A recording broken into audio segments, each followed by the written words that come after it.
So Heat baller PJ Tucker scores a Miami rental asking $25,000 a month.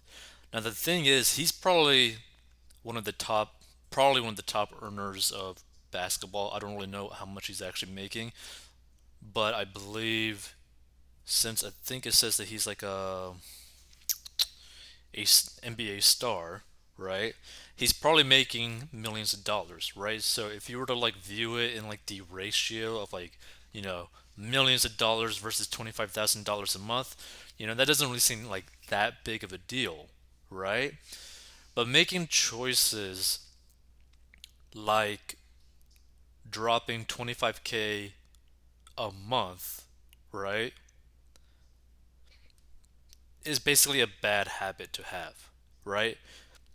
And the thing is one of the reasons why a lot of NBA players specifically end up going broke, regardless of how much money they make, is because their lifestyle choices ends up basically burning through all of their cash, right?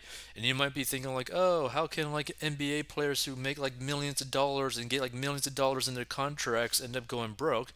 Well, due to the history, a lot of them do, and they usually end up spending even more than what they actually make in their whole career, right?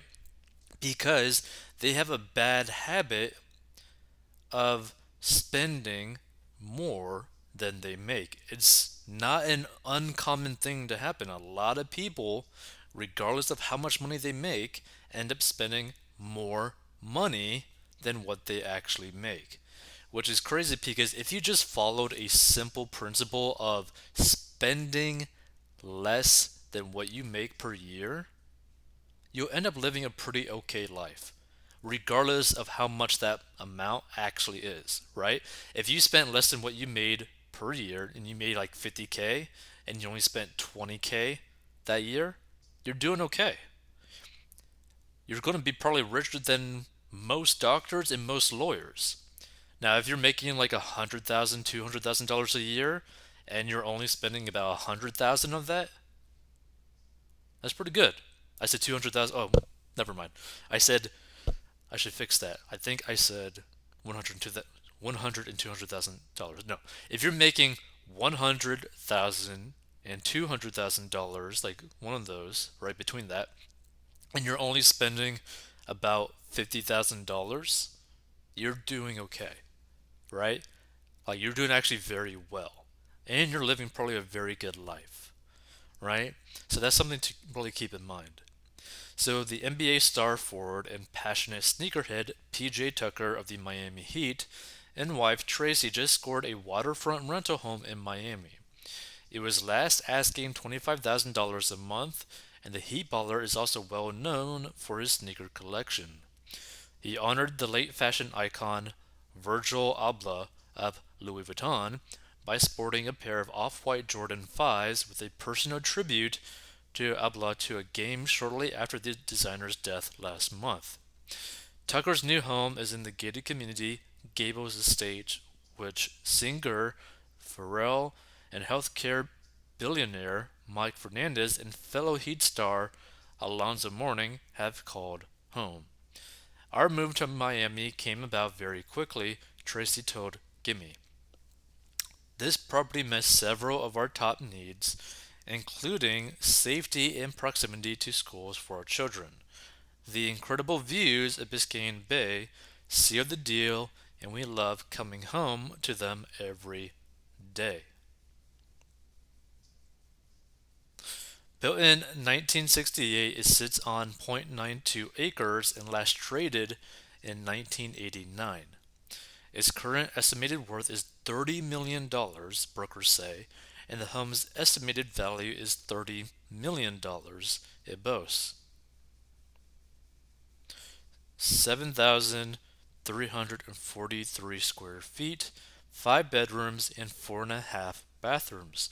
There's also a large chef's kitchen, a formal dining room, 2 living rooms, and a 3 car garage. The property also has a covered deck and pool along with 100 feet of Biscayne Bay. The Tuckers also customized the home, including a closet for his vast sneaker collection, our spies said, and broker Tekran Hijazi of Brown Harris Stevens repped Tucker. And yeah, you just gotta be really careful, right? You gotta be careful with lifestyle creep. But here's the thing, right? If he's making, I don't know how much he's making, but let's say he's like, let's just put a number to it. Let's say that he has a contract making like $2 million a year, right? Spending money on this rent actually isn't that bad of a financial decision, right? Now, is a financial decision in terms of like not a bad idea because in terms of ratio, it doesn't really matter, right? But